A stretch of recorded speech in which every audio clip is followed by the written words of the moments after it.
You're listening to the British Baseball Podcast.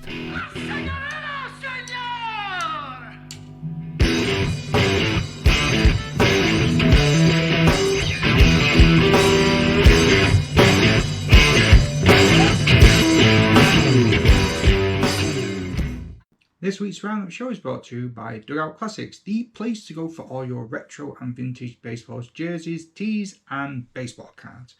New stock added regularly, but if you can't see what you're looking for, then why not ask Jason to see if he can find the perfect item for you. Head over to www.dugoutclassics.com and see for yourself. Hello baseball family, Matthew here again with another roundup of this week's British baseball action. We're going to start off the roundup in the NBL division, where the London Capitals took on the Lancashire Legends, the Essex Arrows took on the London Mets.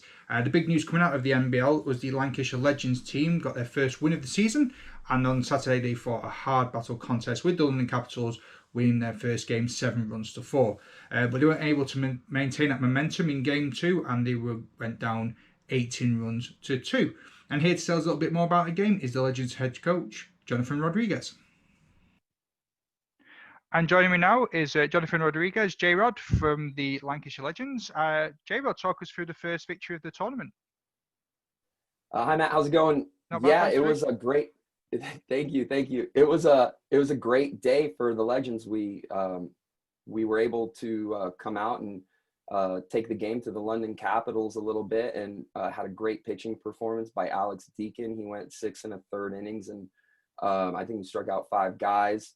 Only gave up 3 hits and just set the tone, and maybe took the Capitals by surprise. And that was the goal, because we played them the first day of the year. The whole goal was, when next time we play the London Capitals, they're going to be seeing a different team, and they went out there and did it. So it was great to see. How have these Orcas grown then since that first game?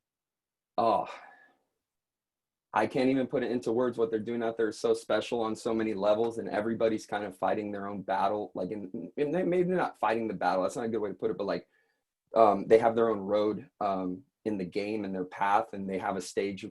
Everybody's got a different stage to where they're at right now, and it's just great. I told the team after the games yesterday when we played Sheffield, like, you guys come out here and you leave like 2 times better than when you came every single week, and every single training session. It's like, just stay focused on that, and the results will come with time. Cracking. So it was a 7-4 victory in that first game. Who were the standout performers for you? Like I said, Alex Deakin absolutely dealt. He's 17 years old. He was on the under 18s last year for GB, and he's pushing. We have a thing with our Legends, because we have some of the best young pitchers in the country. Who's going to be the nastiest pitcher in the country, by the time they're 20? Who's going to take that role? And we have like Alex Deakin. Will Clayton had a great weekend. He came in for the save, actually got a 2-out save, because Alex, he's under 18, so he had the MLB, the pitch smart rules limit. He threw like 102 pitches. So we went to Will, and he got the last 2 outs, and he actually threw 5 innings, 3 games, 5 1/3 innings this weekend, and didn't give up an earned run. And so he had a great weekend, Will Clayton. So he's in the running for nastiest pitcher. We have guys like Nate Simmons. We have just some incredible young men. I'm probably forgetting a couple of them, Django Hendrickson. But anyways, from that first game, Alex Deakin on the mound just took command of the game. And then Luke Hand got 2 hits.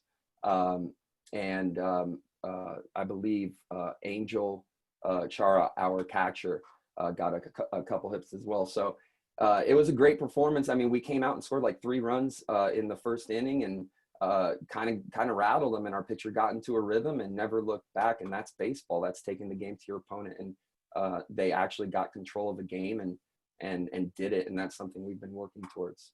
What do you think were the key moments then in the victory? There were some, we got out of some jams. I think Miggy Rodriguez late in the game, and he's come and solidified our offense as well, and our team. He's an under 23s player. He was out in Prague with us, and he was on that great group of the U23s last year at the Euros. So he's come in, and he got a couple big knocks for us. He kind of put us ahead. He had a 2 RBI single later in the innings that kind of got the game out of reach and really gave us that last push momentum we needed to actually secure the victory, which for these kids to do at their age and how far they've come is, like to have that like killer instinct as a team. That's the Orca mentality, and like it showed. So like, I don't know what to say. These kids are amazing. And there's so many of them that did well and just did their little part. We made plays. We played catch.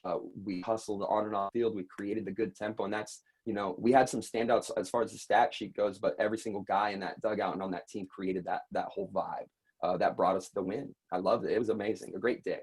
Awesome. And what do you say to them after the victory? Was it seen similar to when you beat the Dutch with GB? Yeah, I mean, yeah, when we beat the Dutch GB, like I get emotional, and I definitely, with the Dutch, like players were crying and families, who had been through it since under 15s, just getting, just all the bad luck against the Dutch, and for them to overcome that hurdle and be there for that, it was definitely the same kind of vibe, in definitely a shorter period of time. It's like 4 weeks we've been out there. So, but they overcame that hurdle where we were having trouble competing on the NBL level. Like, let's face it, look at the scores, and it's just started, it's kind of started out here, and they're just getting tighter and tighter and tighter and tighter with the games. So, I just told them stay with it. And soon, the idea, and with players individually and as a team, it's not to like get to a certain level, it's to move through a certain level. So it's always the next goal. Like, what do you want to do? You want to conquer the NBL and you want to get a grasp on NBL competition, but at the same time, we're teaching you to go to college in the States or be an elite European baseball player or play for GB and be able to handle that environment. So we're trying to move through the next level. And that's what I told them, enjoy it right now. This is awesome. I kept the baseball.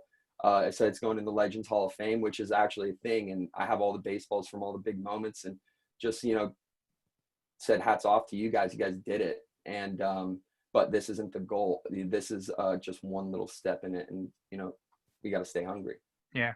Game 2, not so lucky there. It was 18-2 to the Capitals. Do you think it was the high from the victory that may have distracted them a little bit, or were the Capitals really on form in the second game? No, that's a good question. They were definitely on form, but there was definitely a bit of letdown. And, I told, there's just so many things in this game. Like we talk about, like the fibers that make up the game. And one of those little fibers is how to handle a win, and especially an emotional win, and how to come back from that and still create the mindset and be able to repeat that mentality. That nobody talks about the game after the Dutch with the U23s, where I think we got beat by Germany 13-2. And so it like transcends all levels of baseball. It's a skill that you need. And obviously it was something that we didn't bring to actually we did bring to the second game, because we scored 3 runs in the top of the first inning, but we weren't able to hold on to, we kind of let down. And that's a part of the growing experience, and that's something that's going to help us, like I said, be good on all levels, that it transcends all levels of the game, just having that consistent approach to baseball. And that's what a lot of these teams that we're playing in the NBL with older, more experienced guys, they have that, they've developed that. But our team, that's what we're going for, is that consistency. Yeah. Well, thank you very much. Gerard, all the best of luck with the rest of the tournament, and I look forward to speaking to you soon. Take care, Matt. Thank you so much. Appreciate it. And in the Sunday games coming out of the NBL, the Essex Owls beat the informed London Mets 2-0 in Game 1, and were inches away from another victory in Game 2, but they were able to get over the line, and the Mets came out winners on that one, 10-9. And that means that the Mets stayed atop of the league, with the Capitals being in second place, the Essex Owls in third, and the Legends are still at the bottom, but they have a win now against the name. Great to get off the board. Well done there, everyone involved. Moving on to the AAA division, I only have 2 games to report on there, and both of them were forfeited games, so the wins go to the Essex Redbacks over the London Marauders. And in the AA Central, we have two games there. The doubleheader between the Long Eaton Storm and the Birmingham Bandits, with the Storm winning both of their games 10-3 and then 18-5. Moving on to the AA East, the Norwich Iceni took both games on their Sunday with 7-4 over the London Sidewinders, and then a 17-7 win in Game 2. And here to tell us a little bit more about their games is the Iceni outfielder, Andreas Johannes. Joining me now to talk us through the two Norwich Iceni versus London Sidewinders games is the outfielder and coach for Norwich Iceni, Andreas Johannes. Andreas, hello. Hello. Hi, pleasure, Matt. Welcome back. Yeah, goodness. Where to start? I mean, we had an amazing couple of games against the London Sidewinders, and first and foremost, we'd like to say a big thank you for them making the journey up to Norwich. I know it's never easy, particularly a couple of hours drive, but you know, everyone, you know, ourselves included, was in phenomenal form today, and just a big thanks to them.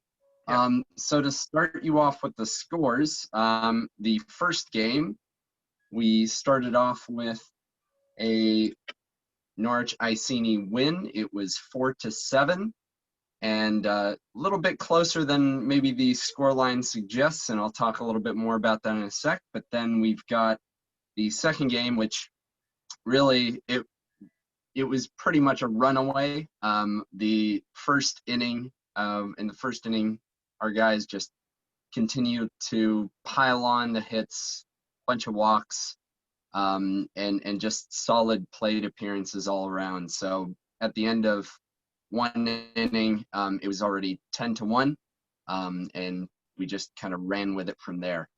But to go back to game one, Yep. The 4-7 victory, it was a bit back and forth to begin with. We had a couple of guys trading runs early, and our starting pitcher, Tom Thornhill, who is very much a pitch to contact guy. He did that extremely well today.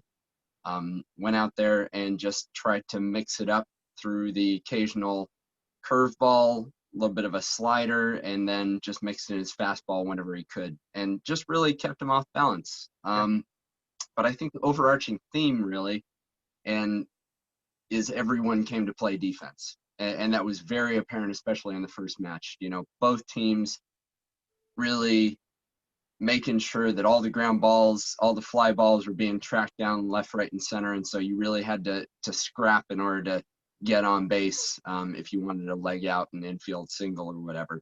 Yeah. So just generally, you know, applause to both sides on that.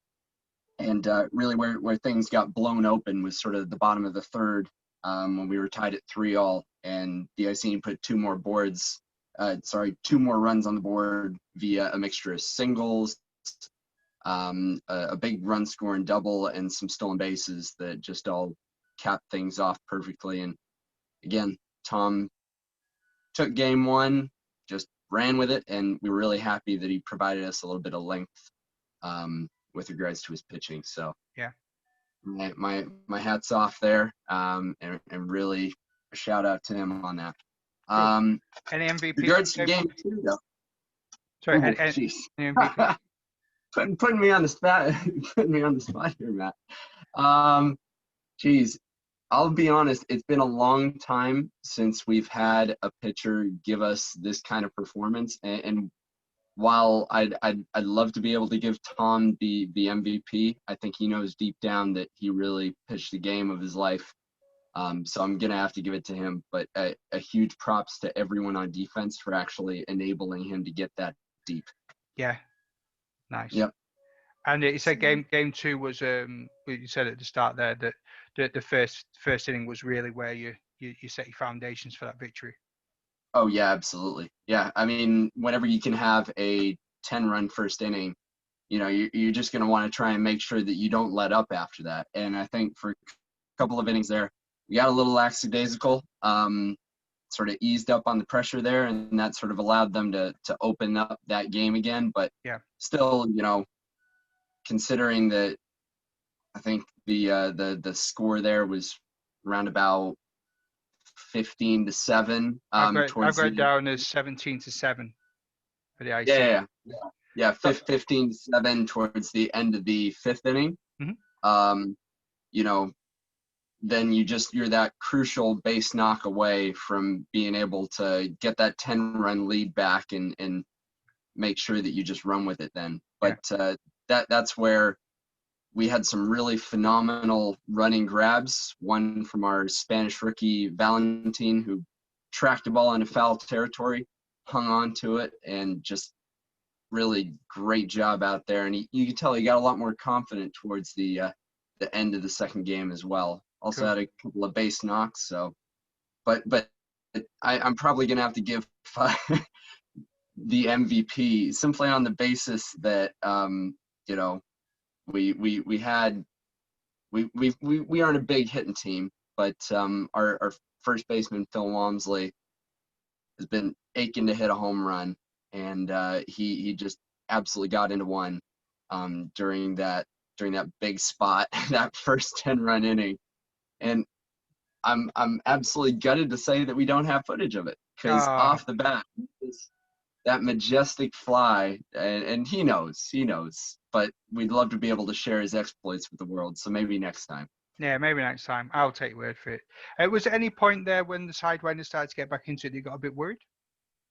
Oh, I mean, to be honest, especially towards the fourth and fifth inning, when our momentum kind of slowed down a little bit, they were probably a couple of base knocks away from really getting back into the thick of it. And that's where you just have to play good defense, and our guys did. You know, they rose to the occasion. They could have sort of rested on their laurels and said, all right, we're done.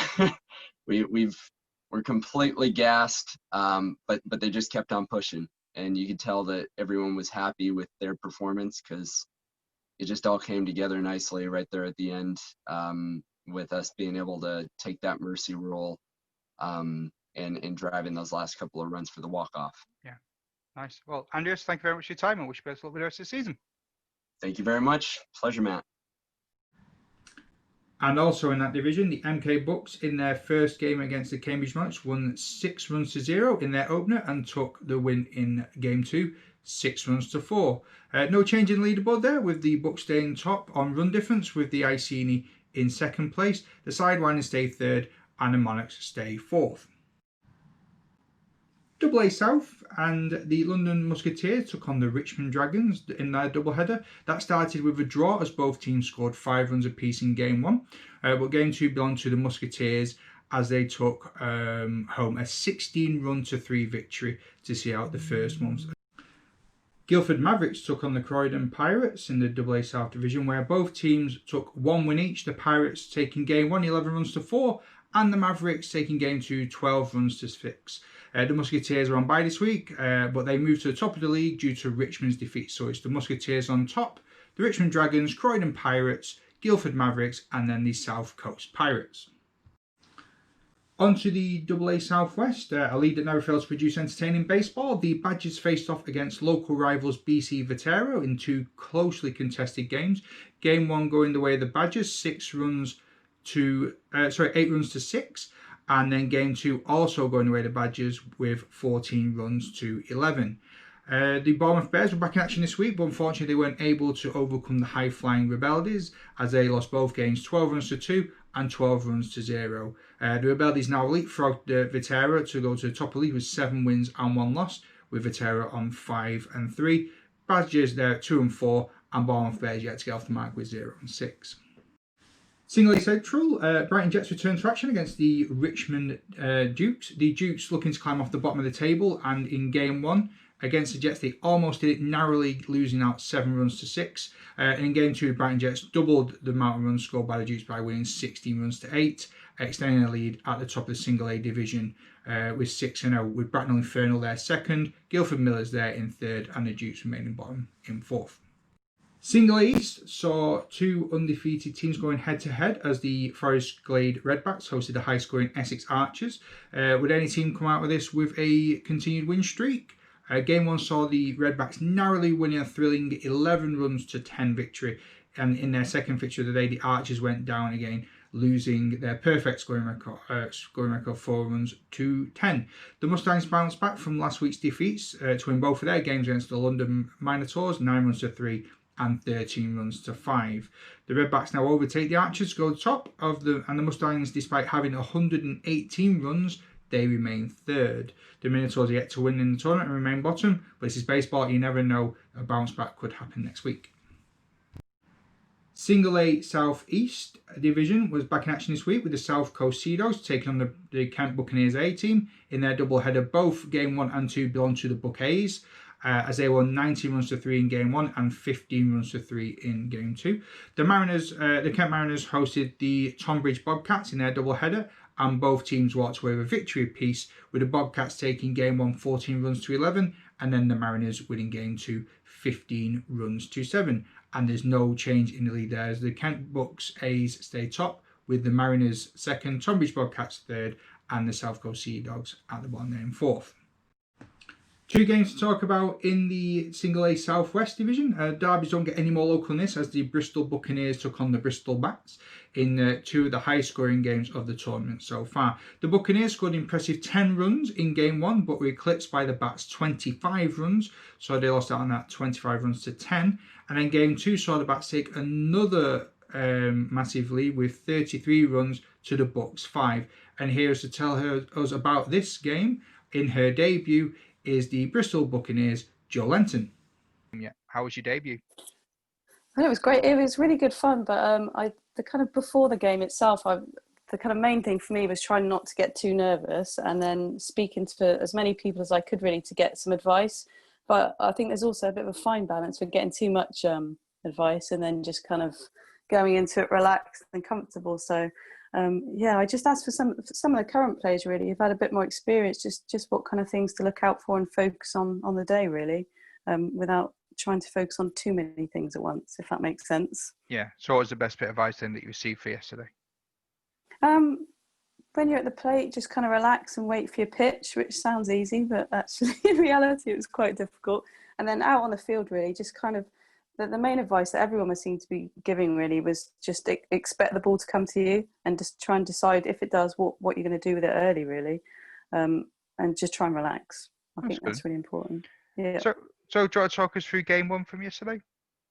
Oh God, it's all a bit of a blur to be honest. It was a bit of a baptism of fire, as they say, but in both games actually, because it was for a lot of people it was our first ever experience on the diamond itself. So we scored a few runs, which I think was a good thing. We conceded a few runs, but literally together we've only had a few training sessions. So as a team, I think everyone did really, really well, to be honest. And cool. We lost game 1, might have lost game 2 a little bit as well. But I think as we went along, it all got better and better and onwards and upwards, I think. All right, lovely. So what takeaways are you taking? Takeaways, enjoy it, because it was actually really, really good fun. Although I'm so tired today. Every single part of my body from top to bottom hurts. But I think in terms of a takeaway, I think it's everyone supported each other. And I think that was the key thing. We were rookies, we made mistakes, but there was so much encouragement. I think it kind of just got everyone through it really. And we're all desperate to play the next game now. Awesome. I believe you're involved in quite a nifty play as well. Do you want to talk us through that?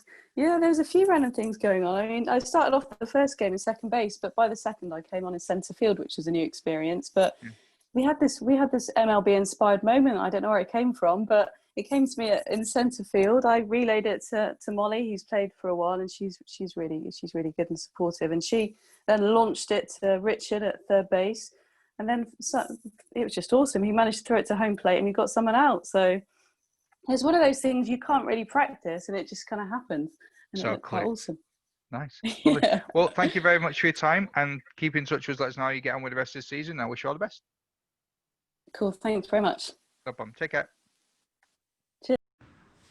Over now to the West Midlands Baseball League. Worcester Sorcerers took it to the bottom of the league's Stourbridge Titans, winning 16 runs to 0, which enforced the Mercy rule and ended the contest in the 6th inning instead of the full 9 that they play in the West Midlands Baseball League. And here's a picture of Luke Borton throwing a no-hitter, and to tell us more about it is Luke himself. And joining me now is a picture from the Worcester Sorcerers Baseball Club, Mr. Luke Borton, who threw a no-hitter today. Luke, welcome to the show. Thank you very much. Thanks for having me on, Matt. So, great victory for you today. It was 16-0. Do you want to talk us through the highlights of your game? Yeah, so I mean, we got off to a pretty good start. Obviously, the first inning we had 3 runs, so that obviously put us in good stead. And then the batters went down 1, 2, 3 and got onto a good rhythm. Then obviously this season we've got the mercy rule in place, so it doesn't go too far, and that's obviously what came into force today.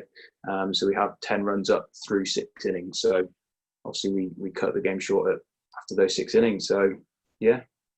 And you normally play 9 innings in your league. Yeah, that's right. So this season we've got the 3-hour limit or the 9 innings, whichever comes first. And our opening day, the one team went 8 innings and the other team went 9 innings. So it's just a good, authentic comparison to what sort of major league players play. Awesome. So you try and get the authentic sort of feel of it, really. Yeah. So how was it throwing a no-hitter today? Weird. Very weird. I was actually one batter off a perfect game as well, actually. I didn't walk anybody. And actually, when we made a substitution at shortstop, the player who came in, the first ball was hit straight at him. And obviously, nerves not being a bit cold. So it went down on an error on his part. But in fairness to him, backed it up with 2 solid plays straight to first base. So yeah, it's very, very weird day, very good day, obviously. But yeah, definitely, yeah, I got the ball at home now, so all signs and everything. Oh, brilliant! That's cracking. Is that going in the trophy cabinet? I think it will do. I'll have to order some. Yeah. Who would you say were the MVPs of your team today? You can say yourself if you want to. I would. Do I be big? Say that? I don't know. We usually have so this season for us anyway, we're doing like an MVP little thing.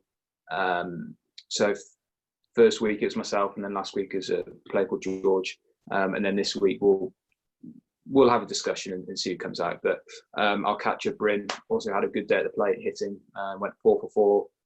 I think it's 2 or 3 doubles. She had a good solid outing. Yeah. The guys all hit really well, actually. In fairness, I would say they all fielded well, but they didn't have to do too much. So got a nice work on the tandem from. Excuse me. So how are you going to prepare for next week? So just keep doing what we did this week. To be honest, we got a bit of a lesson last week against Telford, 14-9, I think it was. Yeah. There's just a few too many errors in that. So we've got them again next week. Just a bit of redemption, really. We've got to cut those errors out, and I think if we do that, we've got a real chance. Because I think they won again today, actually, against Wolverhampton. Yeah, looking 18-14. So, yeah, they're looking pretty strong. But yeah, we cut those errors out. I think we got a chance. Yeah. Great stuff. Well, thank you very much for your time, Luke, and I wish you all the best of luck for the rest of your season. Let us know how you get on. Thank you very much, Matt. Cheers, mate. And lastly, the East of England Baseball League. This week, quite a lot of games being played. The Northants Centurions faced off against the Essex Redbacks. Their first game ended up 8 runs to 7 in favour of the Centurions. The Cambridge Royals had a little bit of a in-house game against the Cambridge Lanciers, and that came out 13 runs to 11 to the Royals. And the Brentford Stags took on the Milton Keynes Bucks 2 in a game that ended up 13 runs to 7 in favour of the Stags. Game 2, the Redbacks came out on top against the Centurions, 14 runs to 3, and the Lancers got a bit of revenge there by winning 20 runs to 9, and the Stags came out again on top, 14 runs to 10 over the Bucks.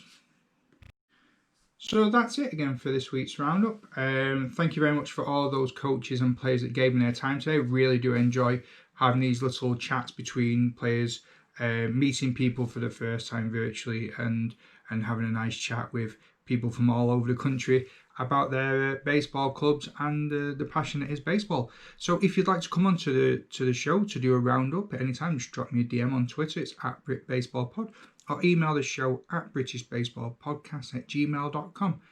Just give me a little bit of a hello, explain who you are in your club. Always get permission from whoever is in the club that you runs it, or coaches or management that you can come on and talk about, and I'd be happy to have a bit of a chat with you.